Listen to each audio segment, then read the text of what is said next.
भारतीय नारी की महानता।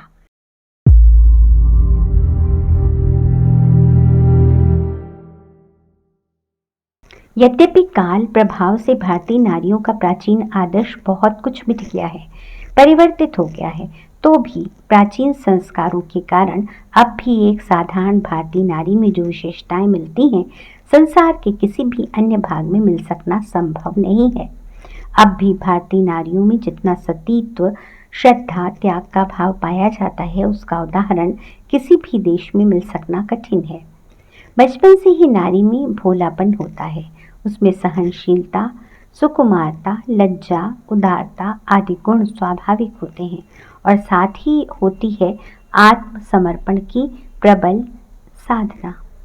वह जिसे आत्मसमर्पण करती है, उसके दोषों को नीलकंठ की तरह जीवन भर घूंट घूंट करके ले जाने में सतत प्रयत्नशील रहा करती है और उसे मानती है अपना स्वाभाविक देवता। वह उसे अपने हृदय से कभी विलय नहीं करना चाहती। साथ ही आत्मसमर्पण के बाद वह अपने जीवन धन के प्रत्येक कार्य की जानकारी चाहती है और उसे मानती है अपना स्वाभाविक देवता।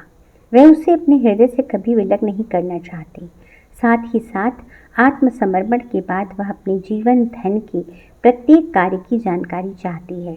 केवल घर के कार्यों से ही बस नहीं, वह तो अपने पतिदेव के संबंध सभी कार्यों, बाहरी कार्यों का भी लेखा जोखा चाहती है। यह सब क्यों? इसलिए कि वह अपना सब कुछ उसे समर्पित करके उसकी अर्धांगिनी बन गई है और वह अपने दूसरे अंग के विषय में चिंता करना अपना स्वाभाविक अधिकार समझती है। इसके औचित्य को न माना पुरुषों की नासमझी होगी। इस प्रकार नारी प्रारंभ से ही अपने जीवन को उत्सर्ग के मार्ग पर ले जाती है। उसका आदान भी अवसर पाने पर उत्सर्ग के लिए हो जाता है। संसार में अपने लिए उसका कुछ नहीं, उसके पास जो कुछ है वह सब दूसरों के लिए, पति, परिवार और देश के लिए। आदान के विषय में वह गर्भ धारण करती है, वह सबसे बड़ा उदाहरण दिया जाता है। परंतु यदि गंभीरता से सोचा जाए तो उससे उसको अपने लिए क्या मिलता है? वह तो हो जाती है देश और समाज के लिए महान देन। वह अपना रक्त पिला पिलाकर गर्भ का पालन करती है, 9 मास तक अनावश्यक बोझ ढोती है, घुमरी, मिचलाहट, खुमारी आदि के प्रकोप से दिन रात परेशान रहती है, चलते समय अचानक गिर पड़ती है और कभी कभी तो गर्भ प्रसव की असह्य पीड़ा से अंत में जान तक खो देती है। और यदि बच्चा सकुशल पैदा हो भी गया तो वह देश और समाज का होता है, न कि उसका, क्योंकि बड़ा होने पर वह अपनी इच्छा के अनुसार मार्ग पकड़ लेता है। तब भला इसे आदान कैसे कहा जाए? शरीर भी जिसे वह अपना कह सकती है, गर्भ के कारण क्षीण हो जाता है, तब उससे मिला क्या? वह तो शुक्र के कुछ बीतें ग्रहण करती है और उसके साथ शरीर के रक्तों की सहस्त्रों बूंदें मिलाकर समाज के लिए एक नई संतति का महान दान करती है। फिर आदान कैसा? बच्चा पैदा होता है और वह समय के काल के गाल से निकले हुए पीत शरीर को लेकर सप्ताहों चारपाई पर पड़ी रहती है, कराहती है, छटपटाती है और अपने को असमर्थ देखकर चुपचाप शैया पर लेटी रहती है। इस व्यापार में गर्भ धारण करना आदान कैसे कहा जाए? यह तो जगत को एक महान दान देने का बहाना है। अतएव गर्भाधान एक उदाहरण हो सकता है महान उत्सर्ग का, न कि आदान का। और आगे सोचिए तो नारी की महत्ता और भी निखर उठती है। बच्चे बड़े होते हैं और वह उन्हें प्रसन्न रखने के लिए भैया, लाला, बाबू कहकर पुचकारती हुई खाना पीना भूल जाती है। यदि उसका परिवार गरीब हुआ अथवा किसी कारणवश उसके भोजनालय में भोजन की कमी रही तो वह सारे परिवार को खिला पिला कर स्वयं निराहार सो जाएगी। किसी से उसके विषय में कुछ सहना या शिकायत करना उसके स्वभाव की बात नहीं। दूसरे दिन संयोग से यदि पर्याप्त भोजन ना हुआ तो वह सबको खिला पिलाकर पुनः भूखी रह सकती है। यह क्यों? क्या उसे भूख नहीं सताती? भूख उसे भी सताती है, उसी तरह जैसे सारे मानव प्राणी को। फिर वह ऐसा क्यों करती है? इसीलिए कि वह दूसरों के लिए अपना उत्सर्ग करना बालापन से सीख चुकी है और वह गुण उसमें स्वाभाविक हो गया है। यदि भी पतिदेव किसी कारणवश घर से नाराज होकर कहीं चले गए तो कौन रात रात भर बैठी हुई उनके लिए रोती रह जाती है? आपसी कलह के समय पति की गलती होने पर भी उनसे कौन स्वयं क्षमा मांगती, रूठने पर मनाती और पग पग पर बलैया लेती फिरती है? कौन अपनी मर्यादा की रक्षा के लिए चीमूर की स्त्रियों की तरह कुएं और नदी में कूदकर जान दे देता है? किसे अपने अस्तित्व को खोकर जीवन भर दूसरे के वश में रहना खुशी से अंगीकार है? कौन 12-1 बजे रात में अतिथि के आ जाने पर शैया और आलस्य त्याग कर उन्निद्र रहने पर भी उनके आसन वसन के संबंध में जुटा रह सकता है? उक्त सभी प्रश्नों का एक स्वर से उत्तर मिलेगा, भारतीय नारी।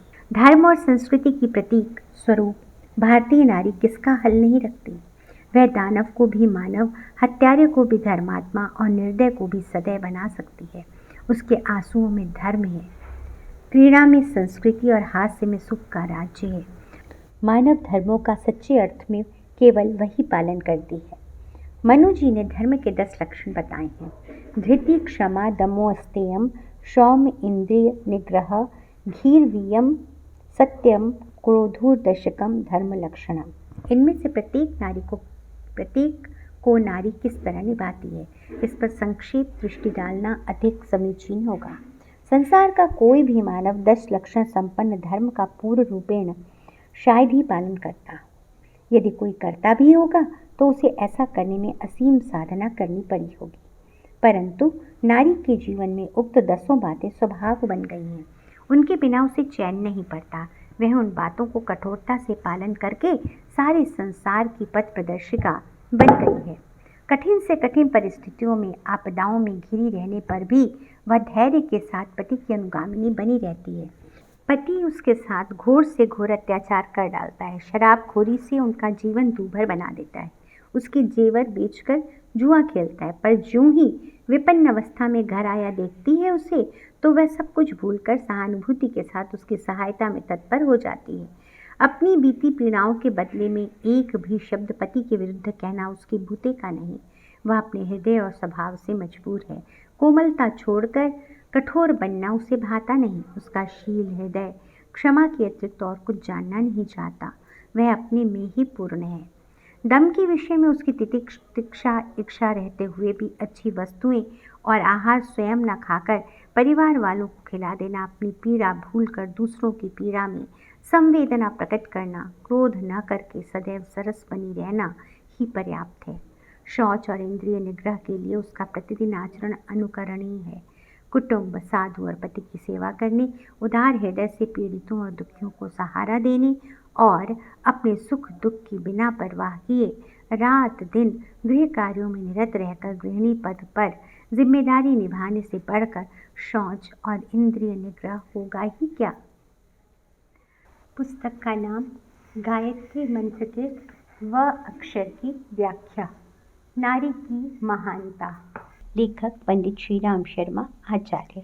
अगर आपको हमारी ये वीडियो पसंद आई हो तो इसको लाइक करें, कमेंट और शेयर जरूर करें और हमारे YouTube चैनल ऋषि चिंतन को सब्सक्राइब भी कर लें।